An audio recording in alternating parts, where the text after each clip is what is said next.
On August 29, 2005, Hurricane Katrina slammed into the Gulf Coast states of Alabama, Louisiana, and Mississippi.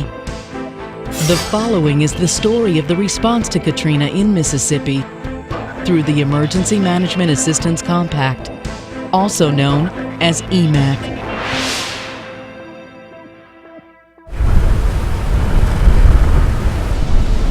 I actually was located in the Emergency Operations Center during the hurricane, so I actually saw the winds coming in, the water coming in, the buildings falling, the roofs lifting, the buildings filling up with water. So I had the first-hand knowledge of what people were going through. We were getting phone calls when the water was getting high and we couldn't get to people, and people calling up and saying, I'm on my rooftop, I'm up in my attic, water's up. There was no way to get to them. Our crew went out, and the first place they went to was the Bay St. Louis Bridge. And when they got back, first thing they said was the Bay St. Louis Bridge was no longer there. And my first instinct was, there's no way. When I finally got to go up in the helicopter and actually see the devastation, the only thing I could say actually was unbelievable, because the amount of devastation was incredible. And where do we go? What do we do?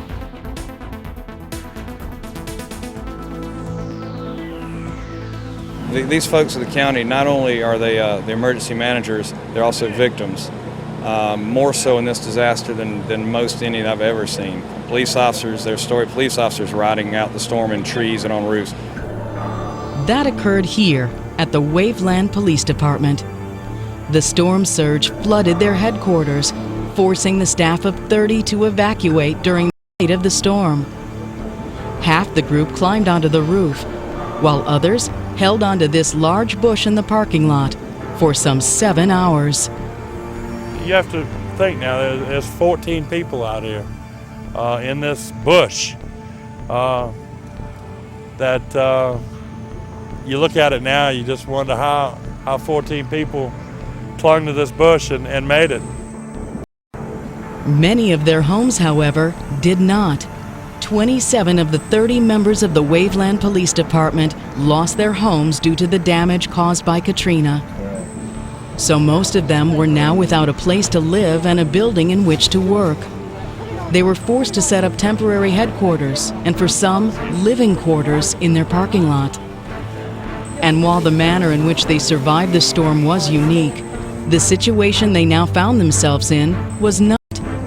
Other police and fire units along the Mississippi coast also suffered catastrophic damage to their buildings and equipment.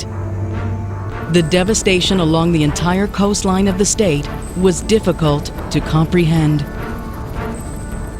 It was just such a surreal feeling that I was numbed, and I just can remember riding and looking and just every once in a while realizing that, hey, this has happened.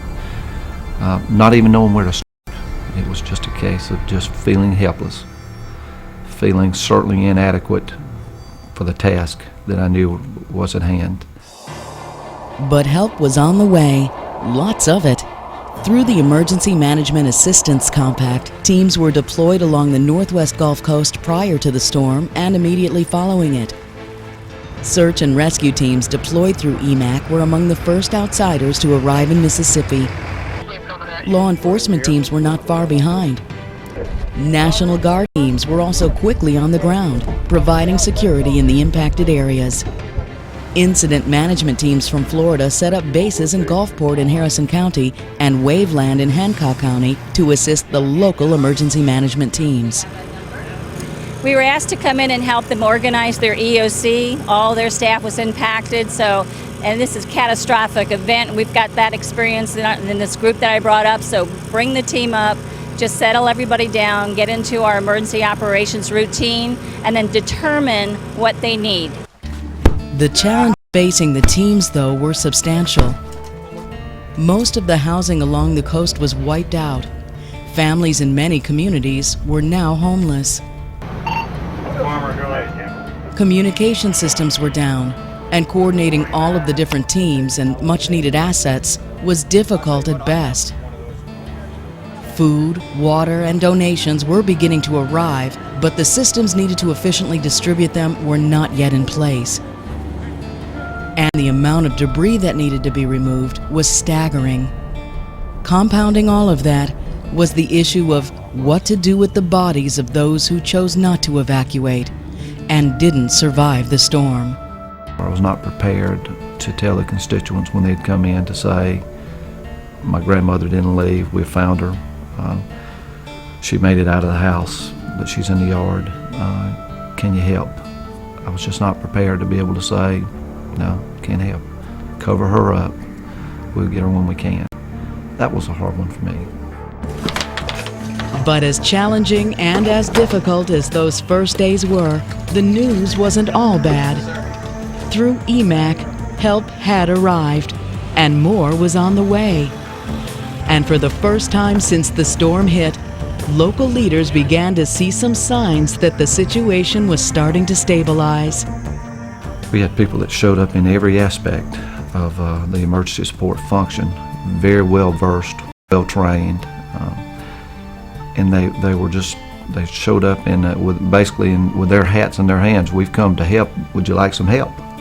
And I'll never forget the first real conversation that I sat with the first groups that came in, the team leader, and said, tell me what it means, tell me what you can do.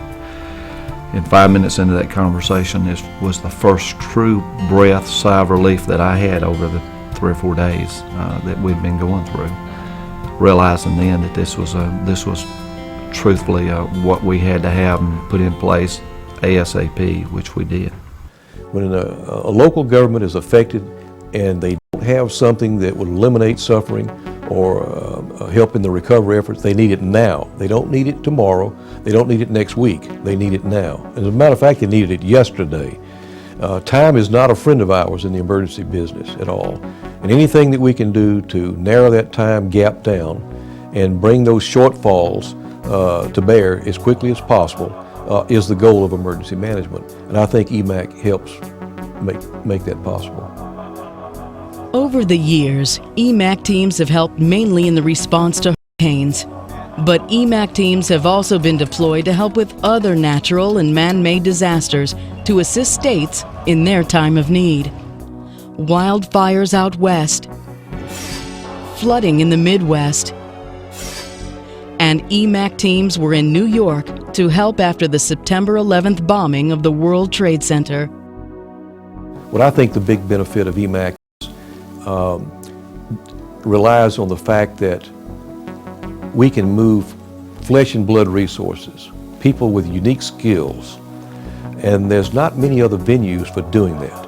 Finding people with community relations skills, with operational skills, with the types of skill sets that they do in their own states on a day-to-day basis that can be brought in to augment and replace exhausted and tired, limited assets at this local level, to me is a tremendous benefit.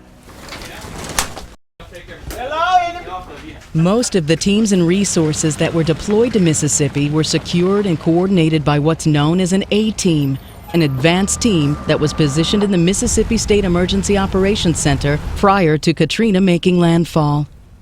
This is the importance of an overall emergency management coordinating system where you get state and federal working hand in hand to bring resources in and the duplication of resources. And that's a vital role that EMAC participates in.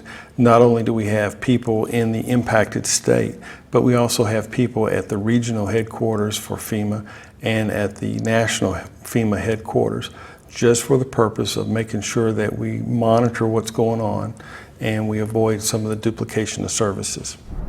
In Mississippi, when the state had a specific request, for example, law enforcement support for the Waveland Police Department, the A-team members would request assistance from EMAC members from around the country. Then those states that could offer those resources would make arrangements. We would work out the details of how long, what they need to bring with them, what the living conditions were in the county that they were assigned to, and then specifically what their mission was in that county. We had folks from Georgia, Tennessee, the Carolinas, Pennsylvania, several sheriff's offices from Florida that have been tasked with us through the Florida EOC. We had fire departments from Georgia, Alabama, all over the place. I mean, we had a pretty broad span of folks from all over the country.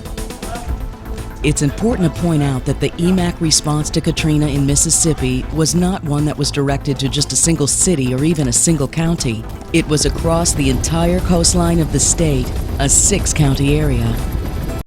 What that meant was that there had to be a system in place to ensure that the locals were using the same terminology when organizing and coordinating the response with the EMAC teams. That wasn't the case when the response began. To get everyone on the same page, the EMAC teams helped the local teams implement the Incident Command System as defined in the National Response Plan.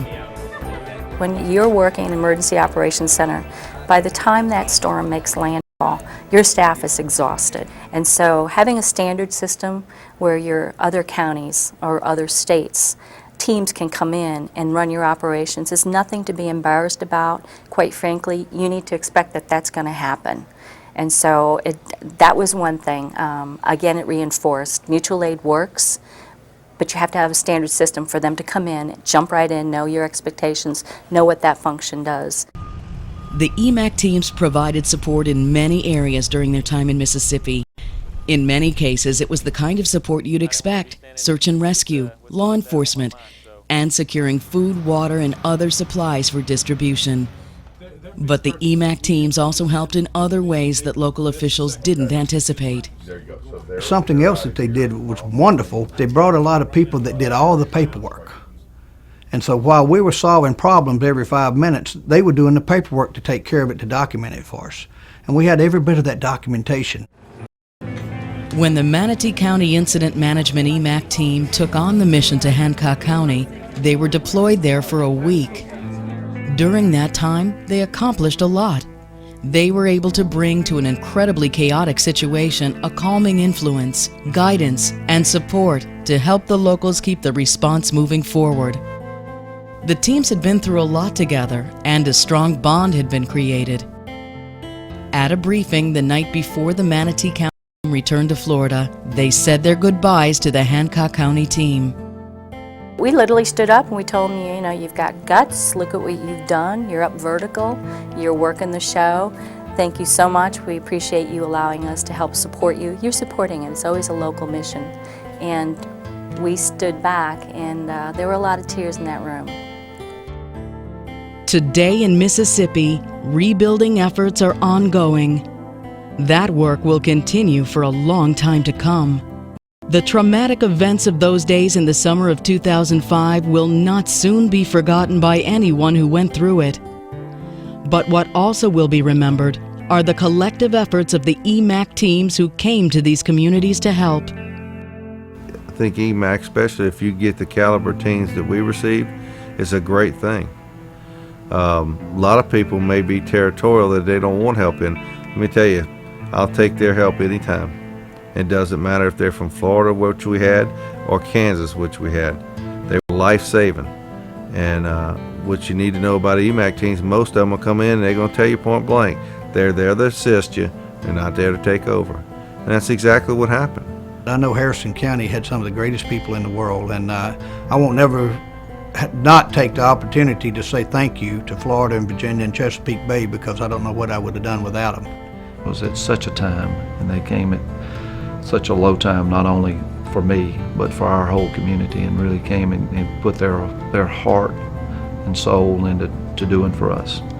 I think that's so critical to have those kind of people that not only can make things happen, but have that personal part about them that can deal with the people that are needing the help the most.